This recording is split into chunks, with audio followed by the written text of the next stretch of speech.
අයිබෝවන් මීට දවස් කීපයකටදී මම අටමස්ථානාධිපති පල්ලේගම හේමරතන හිමියන්ගේ වීඩියෝ එකක් අප්ලෝඩ් කරා.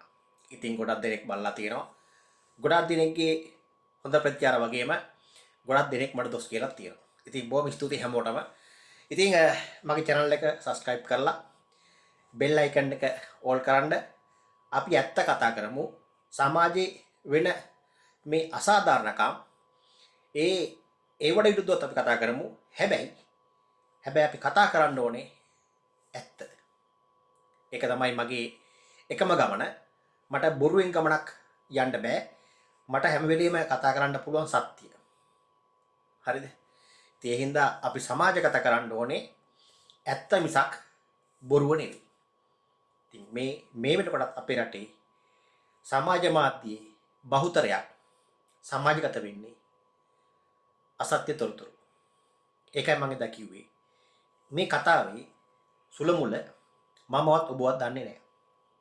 හරිද? කීප දෙනෙක් දාලා තිබ්බා මු හාමුදුරන්ගේ හොර ෂොට් එකක්ද කොහෙද? විවිධ ඒවා දාලා තිබ්බා. ඉතින් ඔයාලගේ මතේ ඔයාලගේ අදහස ඒක ප්‍රශ්නයක් නැහැ. ඔයාලගේ මතය මට වෙනස් කරන්නත් බෑ. හේමරතන හිමියන්ගේ ප්‍රශ්නේ එන විදිහ ලොකු සැකයක් තියෙනවා. ඒක ලොකු ප්ලෑන් එකක් කියලා තමයි මගේ මතය. මගේ මතය මේක. ඒක ඔබටත් පුළුවන් නිරීක්ෂණය කරන්න, අධ්‍යයනය කරන්න. මොකද ඔබටත් ඔළුවක් තියෙනවා නම්, බුද්ධියක් තියෙනවා නම්, දැනුමක් තියෙනවා නම් ඒකට ලොකු ආචාර්යවරුවත්, මහාචාර්යවරුත් වෙන්න ඕනේ නැහැ. අපිට මේ සාමාන්‍ය දැනීම ඇති. මොකද සමාජයේ අපි මේ සාමාන්‍ය ඉන්නකොට අපිට වැටෙන විදිහට හරිද? අපිත් රැවටෙන තැන් තියෙනවානේ. ඒ වගේ ඕනම තැනක අපි හැමෝම රැවටෙන්න පුළුවන්. හාමුදුරන්ගේ කතාවත් අන්න ඒ වගේ කතාවක්. ඔබ දන්නවද? හාමුදුරන්ගේ කතාවේ සුළුමුල. ඔය ගෑනු දරුවාගේ ඒ පවුලට සම්බන්ධව ඔබතුමාලා දන්නවද? ඔබ මගේ වීඩියෝ එක බැලුවා මිසක් තවත් කාගේ වීඩියෝ බලලා මිසක් දේවල් එකතු කරගත්ත මිසක් ඒ දරුවගේ ගමට ගිහිලවත් හාමුදුරුවෝගේ වටපිටාවේ හොයලා බලලවත් නෙවෙයි අපි තොරතුරුන් කතා කරන්නේ. හැබැයි මම මේ කතා කරන්නේ හාමුදුරුවන්ගේ තොරතුරු දැනගෙන මම මේ හාමුදුරු සුද්දයි කියලා නෙවෙයි ඈ. ඒ කියන්නේ හාමුදුරුවෝ බුදුන් වහන්සේගේ සිවුර දරාගත්තට ඒ ඉන්නේ බුදුන් වහන්සේ නෙවෙයි. පටලවා ගන්න එපා. හරිද? ඒක ඇතුළුනේ මිනිස්සේ. පිරිමියෙක් ඔයාලා අපි වගේ. හරිද? බුද්ධ ශාසනය ඉදිරියට අරගෙන යන්න ඒ වැඩ කටයුතු තමයි ඒක එයා කරන්නේ. අනිත් හාමුදුරුවෝත් එහෙමයි. හැබැයි ඔහුට අර මේ මොකද්ද හැංගීම් දැනීම් කියන එක නැති වෙලා නැහැ. ඒව තියෙන ඕනම කෙනෙකුට තියෙනවා. හරි? මම කියන්නේ මේ හාමුදුරු සුද්දයි හරි ෂෝක් බබා කියලා මම කියන්නේ. මේ හාමුදුරුවන්ගේ කතාවයි ඒ ගෑනු දරුවගේ පවුලේ කතාවයි ලොකු බැඳීමක් තියෙනවා. මමත් මේ හොයාගත්ත කරුණු ගම්වල හිටපු මිනිස්සු ඒ අවට පිට හිටපු මිනිස්සු කියන කතා. හරි? එතකොට මේ පවුල ඊටමත් කාලයක් තිස්සේ මේ හාමුදුරුත් එක්ක අසුරු කරලා තියෙනවා. හරි? මේවා සාමාන්‍ය දේවල්, ඇත්ත කතාව. හැබැයි මේ දැරිය කියලා කියන්නේ ලාබාල ගණිකාවියගේ කිරියම්මා තමයි හාමුදුරුත් එක්ක සම්බන්ධකම් කරලා පවත්ලා තියෙන්නේ. ඒ කිලි වයසේ කියමුකෝ නේද? තරුණ වයසේ. හරිද? කිරියම්මා වයසට යද්දී තමන්ගේ මවත් එක්ක තමයි ඒ සම්බන්ධකම් පවත්ලා තියෙන්නේ. ඒ සම්බන්ධකම් මොන සම්බන්ධකම්ද මම දන්නේ නැහැ. ඔයාලා හිතාගන්න. සම්බන්ධකම් පවත්ලා තියෙන්නේ. ළඟ ඇසුරක්.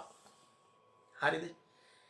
ඒක අර නිකන් අර අපේ මාලිගාවේ තියෙන විවිධ දේවල් ඔය එක පරම්පරාවට යන නේද? එහෙම තියෙනවනේ පරම්පරාවට යන දේවල් තියෙනවනේ. ඔය දියේ වැටෙන නිලමේ අනම්මනම් ඔය තේවාවත් කරන ඒවා පරම්පරාවට අලි බලන ඒවා නේද? ආන් ඒ වගේ සීන් එකක් තමයි මෙතන මේ කතාවේ හැටියට තියෙන්නේ. එහෙනම් කිරියම්මාගේ කාලෙත් ඉවරයි, අම්මගේ කාලෙත් ඉවරයි. එහෙනම් දැන් මේ දුවගේ කාලේ එළඹිලා තියෙනවා. ඉතින් කොහොම හරි මේක නිකන් නිකුරුනේ වෙච්ච දෙයක් නෙවෙයි. මේක සමහරක් අපේ ගම් වල ඉන්නවා සමහර මිනිස්සු පන්සලෙන්ම ජීවත් වෙනවා. ඒව සාමාන්‍යයෙන් හොරට වෙන දේවල්. ඒනට අර කියන්නේ ප්‍රසිද්ධ රහස් කියලා කියන්නේ ආන් ඒ වගේ. ඒ වගේ කතාවක් මේක. දැන් මං අහන ඔයාලා බහුතරයක් මේකේ ඇඟිල්ල දික් කරලා දෙන හාමුදුරන්ට. ඇයි ඒ? මේක මට බණින අයත් මට හොඳ කියලා කතා කරපු අයත් මම අහන්නේ ඔයාලා කවුරු හරි මේනින් වහන්සේ කෙනෙක් හරි ගී ජීවිතේ එපා වෙලා සිවුරක් පොරව ගත්තට පස්සේ හරිද ඔය හැංගීම් දැනින් කියලා නැති වෙනවද? අඩුම ගන්න ස්වර්ණ වින්දනයක් හරි විදිනවනේ. එහෙම නැහැ කියලා කියන්න බෑනේ කාටවත්. ඒක තනි පචයක්නේ. නේද? ඇයි අපි ඇත්ත වහලා බොරුව සමාජගත කරන්න දන්නේ? ගී ජීවිතේ එපා වුණත් Taman හැංගීම් දැනීම් එපා වෙන්නේ නැහැ. ඒව කොහොම හරි පිට කරගන්න ඕන. ඒකට මේ දේවල් අපේ සුභාව ධර්මෙන් දීලා තියෙන්නේ. නේද? ඒක කාන්තාවටත් පොදුයි පිරිමියට පොදුයි. දැන් ඔය සිවුරු පුරවගත්ත හැමෝම නිකන් දින්නේ නෑ. අඩුම ස්වර්ණ වින්දනයක් හරි විදිනවා. ඇත්ත කතාව ඕකනේ. ඒ වගේ දේවල් තියෙනවා. මම ඔයාලට තව ප්‍රශ්නයක් අහන්න. ඔයාලට මතකද ක්ලබ් වසන්ත මැරුණානේ. එතන හිටියේ කවුද? එතන හිටියා කේ සුජීවා. කේ සුජීවාගේ හොරමිනියා. එහෙම නේද? ඒ කවුද කියලා දන්නවද? ඒ ෆොටෝ එකේ ඉන්නේ ලස්සනට කවි බණ කියපු හරිද? බණ කියපු ඊටමත් මේ සමාජයේ ආදරය කරපු ස්වාමින් වහන්සේ නමක් තමයි එවකට. මේ අම්මලා දුර තුන්දෙනාම ගිහිල්ලා ඒ හාමුදුරුවෝ ළඟ යහමින් මුදල් තියෙන බව දැනගත්තට පස්සේ ඒ හාමුදුරුවන්ව සිවුර පුරන් හිටපු මිනිස්යාව අර ආසාවල් කියන ලිංගික මොනවා හරි ගෑනුන්ගේ තියෙනවනේ 64 මායන් කියලා කතන්දරයක් තියෙනවනේ. ඔය මායන් ටික දාලා හරි මොනවා හරි කරලා මොන ජල්තරයක් හරි දාලා අර දාස් ගානක් මේ දායකයන්ගේ හිත් දිනාගත්ත හරිද? හිත් දිනාගත්ත ස්වාමින් වහන්සේගේ සිවුර අත්තරන්ටට වැඩසැලස්සුවා ඔය අම්මලා දුවලා තුන්දෙනා ගිහිල්ලා. අවසානට ඒ සිවුර අත්තරලා ඇවිල්ලා කේසු ජීවත් එක්ක පවුල් කනවා. අවසානට බල්ලෙක් වගේ මැරිලා ගියා. අද කේසු ජීවා නොණ්ඩික ගහන ජීවත් වෙනවනේ. සිවුර දරාගෙන හිටියනම් අර හාමුදුරුවෝ අදලා ජීවත් වෙනව නේ. මම කියන්නේ මේ හැම දෙයකට මුල ගෑණි. ඔයාලා අපි අහලා තියෙනවද කවදාද දවසක මේ හාමුදුරුවමක් ගෙදරට ගිහින් දූෂණය කරනවා කොටු පයින්නවා කියලා අහලා තියෙනවද කවුරු හරි? නෑනේ. ඒක ගෑණි පන්සලට ගිහිල්ලා කරන වැඩක්. මං නැවතත් අහනවා ඔයාලගේ. කාන්තාවකට හෝ ගෑණියෙකුට මොකද්ද තියෙන රාජකාරිය පන්සලේ? මොකක්ද තියෙන පන්සලේ රාජකාරිය? උන් යන්නේ යටිහිතේ ඒ වගේ බහුතරය හැමෝම නෙවෙයි මේම බොහොම සුළුතරයක් කරන වැඩක් ඔය. මේ සුළුතරයක් කරන වැඩෙන්නේ මොකද හැමෝම යන්නේ පන්සල් යන්නේ හාමුදුරුවෝ රෙද්ද උසන්න නෙවෙයිනේ. ඇත්ත කතාව. හැබැයි මෙහෙම සුළුතරයක් ඉන්නවා හාමුදුරුවමක් ලස්සනට හිටපුවා හාමුදුරුවෝ ලස්සනට කවි බණ කියපුවාම ලස්සනට බණ කියපුවාම ඒ හාමුදුරුවෝ දපරේ දා ගන්න. කාලා කන්නේ බැල්ඩු ටිකක් ඉන්නවා. හරිද?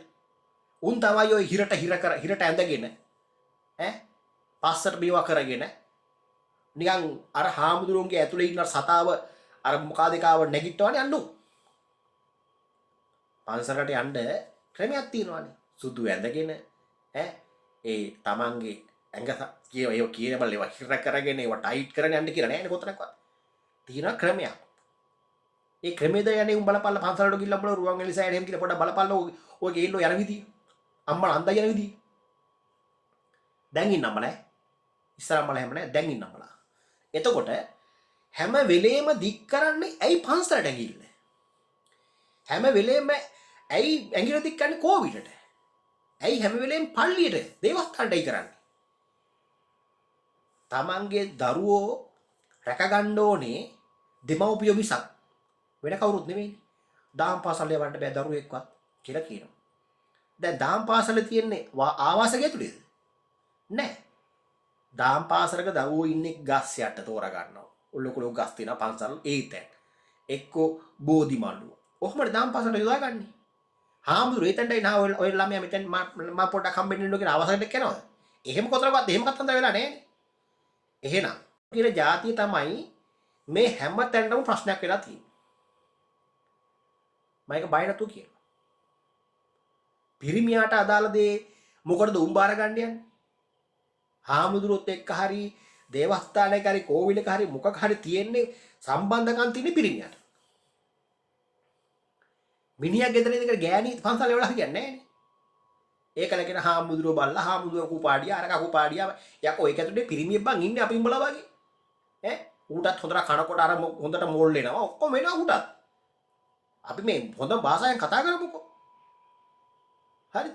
එතකොට හාමුදුරුවෝ දැන් අවුරුදු 72ක් විතර කියනවා අරවා කියනවා අතන ලී කියනවා මෙතන ලී කියනවා. හරිද? ඉතින් හිතපල්ලකෝ වලදාපු රෙදි ටික හරිද? දැන් වලදාලා තියෙන රෙදි ටික වලදාලා දැම්මා කියනවනේ. කෙල්ල නම් හිටපු. කෙල්ල හෙලි වෙලෙන්ද ගියේ ගෙදර. ඈ? ඒතර හාමුදුරුවෝ කරා කියන තනියෙන්ද කරලා තින්නේ.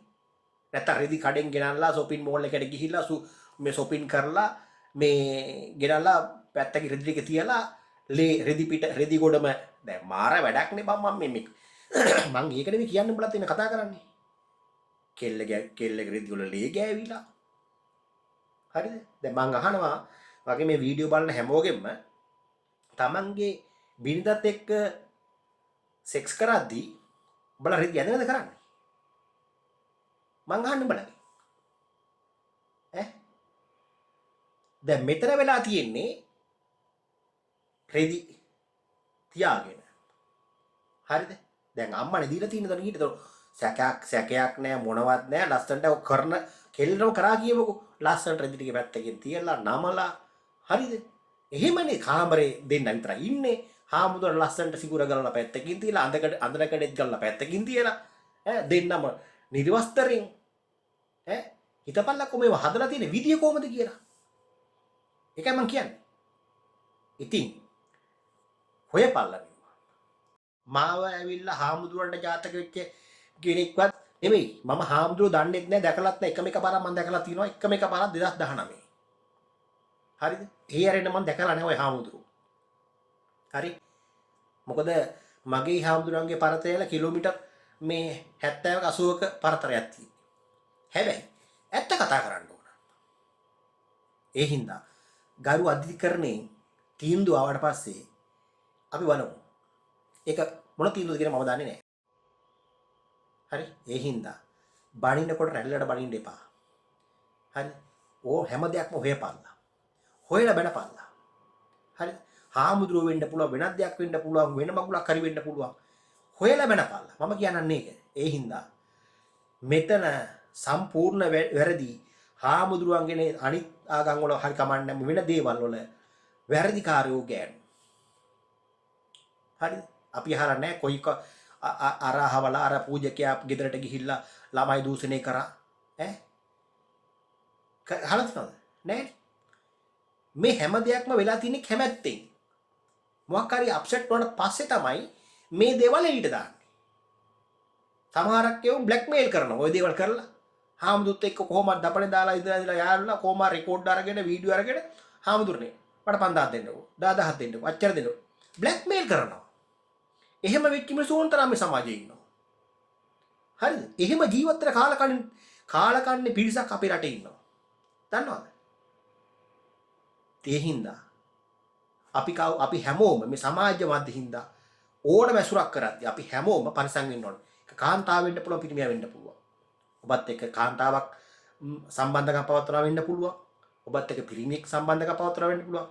ඔබ මොන ආදර කතාවල් හරි කමන්නේ කතා කරනකොට හරි පරිස්සමෙන් දන්නවද බ්ලැක්මේල් කරන්න පුළුවන් මොකද තමන්ගේ මේ පිරිමියාගේ මේ නමට හානියක් වුණොත් නම කැත වුණොත් සමාජෙ මුණ දෙන්න බෑ ඉතින් අර බ්ලැක්මේල් එකට මොයි ඕක කරනවා ඕක හැමදාම කරන්න පුළුවන් ඔය වගේ දේවල් නිසා නෙවෙයි අපේ රටේ යම් තැන් වල මිනිමරුන් තියෙන්නේ කාන්තාව අතර කපලා මරලා මෙතන කපලා මරලා බෙල්ල නැහැ බෙල්ල අරන් ඉල්ල සූට්කේස් එකේ ගහලා නේද යාන් ඒ වගේ අපි හැමෝම පරිසම් වුණාට කාලයක් මේක. මොකද මේ අතේ තියෙන ගැජට් එක අපි හරි භයානකයි. හරි? ඒක අපේ රටේ හොඳ දෙයට වැඩිය පාවිච්චි කරන නරක පැත්තට. මොකද ඉස්සර වගේ මිනිස්සු කැති උදුළු අරගෙන ජීවත් වෙන මේ ඇඟක් වේසවලා ශරීරයක් වේසවලා ජීවත් වෙන මිනිස්සු නෙවෙයි දැන් ඉන්නේ.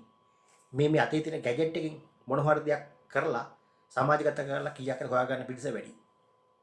ඒ හින්දා හාමුදුරන්ටත් උනේ සිද්ධිය කියන එකයි මගේ අදහස, මගේ මතය. ඉතින් අපි ඉදිරියේදී බලාගෙන ඉමු. හරි. ගරු අධිකරණයෙන් ගැන තීන්දුව එදාට එක්කෝ මම වැරදිකාරය වෙන්න පුළුවන්. හරිද? කතා කරපො මම හාමුදුරුවෝ වැරදි වෙන්න පුළුවන්. ඒතකොට මමත් වැරදි කරක් කියනවනේ. හාමුදුරුවෝ පැත්තට කතා කරා කියලා කියනවනේ. එතකොට හාමුදුරුවෝ නිවැරදි වුණොත් ඔබලට මොකද වෙන්නේ? නිකන් අපි පවක් කරගත්තා වගේ නෝනේ. ඒ හින්දා හාමුදුරුවෝ කරන පව් හාමුදුරුවෝ අරගෙනයි, අපි කරන දේවල් අපි අරගෙනයි. ඒක නැත්ත කතාව. සුබව දහම අපිත් එක්ක හැම වෙලෙම ඉන්නවා. එහෙනම් බොහොම ස්තුතියි. වීඩියෝ එකට බැනපු මේ විදිහට ඔබට ඕන දෙයක් අදහස් දක්වන්න පුළුවන්. මගේ channel එක subscribe කරලා bell icon ඕන් කරලා තියාගන්න. අපි ඇත්ත කතා කරමු. අපි ඇත්ත සමාජගත කරමු. ජය වේවා.